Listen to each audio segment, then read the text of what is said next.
প্ৰাক্তন নৌসেনা বিষয়াৰ দেশপ্ৰেমৰ অনন্য নিদৰ্শন। অৱসৰৰ পাছতো দেশৰ হকে ভ্ৰমি ফুৰিছে সমগ্ৰ ভাৰত। ঠাৱনি নোপোৱা প্ৰখৰ ৰদক আওকাণ কৰি দুই কণমানি কন্যাক লগত লৈ খোজেৰে ঘূৰিছে ভাৰত। প্ৰাক্তন নৌসেনা বিষয়াই দুই কন্যাক লগত লৈ খোজেৰে ভাৰত ভ্ৰমণৰ উদ্দেশ্য এটাই, ধৰ্ষণকাৰীৰ লাগে মৃত্যুদণ্ড। পিঠি আৰু বুকুত প্ৰকাণ্ড প্ৰকাণ্ড দুটা বেগ, লগতে পিঠিত বান্ধি লৈছে ভাৰতীয় পতাকাখন। পিতৃৰ আঙুলি ধৰি খোজত খোজ মিলাই দুই কণমানি কন্যা, এগৰাকীৰ বয়স 11 বছৰ আৰু আনগৰাকীৰ বয়স 7 বছৰ। দুই কন্যাক লগত লৈ এগৰাকী ভাৰতীয় নৌসেনাৰ প্ৰাক্তন বিষয়া অনিল চৌহান। দমনদিউৰ পৰা অনিল চৌহানে 2023 চনৰ জানুৱাৰী মাহত আৰম্ভ কৰিছিল এই যাত্ৰা।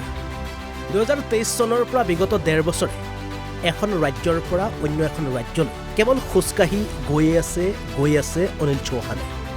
খোজেৰে ভাৰত ভ্ৰমণ কৰা অনিল চৌহানৰ উদ্দেশ্য এটাই, দেশত ধৰ্ষণকাৰীক দিব লাগে মৃত্যুদণ্ড। অনিল চৌহানৰ মতে নাৰীয়ে হৈছে ভাৰতৰ ভৱিষ্যত, গতিকে নাৰীৰ ওপৰত চলোৱা যিকোনো ধৰণৰ অপৰাধ সহ্য কৰা নহ'ব। मैं अनिल चौहान, मैं एक भारत यात्रा कर रहा हूँ। दमन दीव का रहने वाला हूँ। कन्याकुमारी से मैंने स्टार्ट किया है और मेरी साथ है श्रेया एंड युक्ति, ये मेरी दोनों डॉटर है। और ये कदम इसीलिए उठा है कि हमारे देश में जो आने वाला वक्त है वो लेडीज़ का है और उसको छीनना और उसको मुक्ति दिलाना वो लेडीज़ का काम है, नहीं कि आम आदमी का काम है। लेकिन हमने ये कदम उठाया इसीलिए कि आने वाला जो वक्त है वो पढ़ लिख के कोई बेटी डॉक्टर, इंजीनियर, पायलट कुछ भी बन सकती है।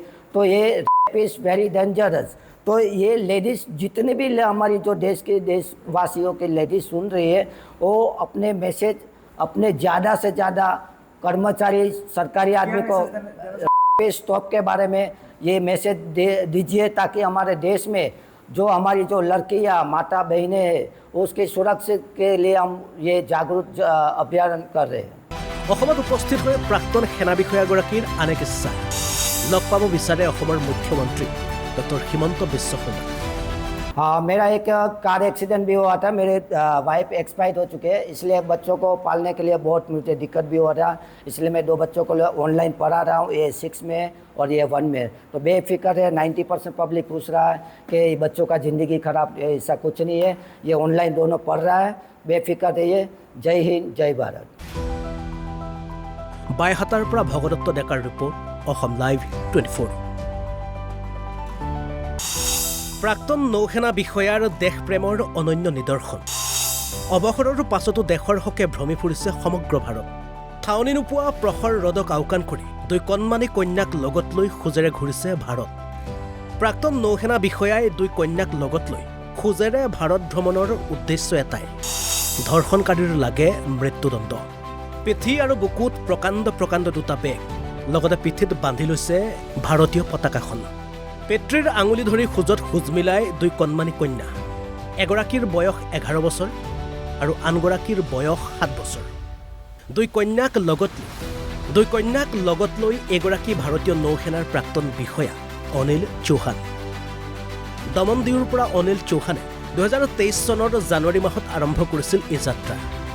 2023 চনৰ পৰা বিগত 1.5 বছৰে এখন ৰাজ্যৰ পৰা অন্য এখন ৰাজ্যলৈ কেৱল খোজকাঢ়ি গৈ আছে অনিল চৌহানে। খোজেৰে ভাৰত ভ্ৰমণ কৰা অনিল চৌহানৰ উদ্দেশ্য এটাই, দেশত ধৰ্ষণকাৰীক দিব লাগে মৃত্যুদণ্ড।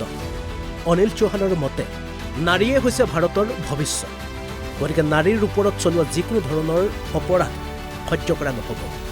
मैं अनिल चौहान, मैं एक भारत यात्रा कर रहा हूँ। दमन दीव का रहने वाला हूँ। कन्याकुमारी से मैंने स्टार्ट किया है और मेरी साथ है श्रेया एंड युक्ति, ये मेरी दोनों डॉटर है। और ये कदम इसीलिए उठा है कि हमारे देश में जो आने वाला वक्त है वो लेडीज़ का है और उसको छीनना और उसको मुक्ति दिलाना वो लेडीज़ का काम है, नहीं कि आम आदमी का काम है। लेकिन हमने ये कदम उठाया इसीलिए कि आने वाला जो वक्त है वो पढ़ लिख के कोई बेटी डॉक्टर, इंजीनियर, पायलट कुछ भी बन सकती है। तो ये रेप इज़ वेरी डेंजरस। तो ये लेडीज़ जितने भी हमारी जो देशवासियों की लेडीज़ सुन रही है, वो अपने मैसेज अपने ज़्यादा से ज़्यादा कर्मचारी सरकारी आदमी को स्टॉप के बारे में ये मैसेज दीजिए, ताकि हमारे देश में जो हमारी जो लड़कियाँ माता बहनें हैं उसकी सुरक्षा के लिए हम ये जागरूक अभियान कर रहे हैं। অসমত উপস্থিত হৈ প্ৰাক্তন সেনা বিষয়াগৰাকীৰ আন এক ইচ্ছা লগ পাব বিচাৰে অসমৰ মুখ্যমন্ত্ৰী ডক্টৰ হিমন্ত বিশ্ব শৰ্মা। हाँ, मेरा एक कार एक्सीडेंट भी हुआ था। मेरे वाइफ एक्सपायर हो चुके हैं, इसलिए बच्चों को पालने के लिए बहुत मुझे दिक्कत भी हो रहा। इसलिए मैं 2 बच्चों को ऑनलाइन पढ़ा रहा हूँ, ये 6 में और ये 1 में। तो बेफिक्र है, 90% पब्लिक पूछ रहा है कि बच्चों का ज़िंदगी खराब, ऐसा कुछ नहीं है। ये ऑनलाइन दोनों पढ़ रहा है, बेफिक्र रहिए। जय हिंद, जय भारत। বাইহাটাৰ পৰা ভগদত্ত ডেকাৰ ৰিপৰ্ট, অসম লাইভ 24।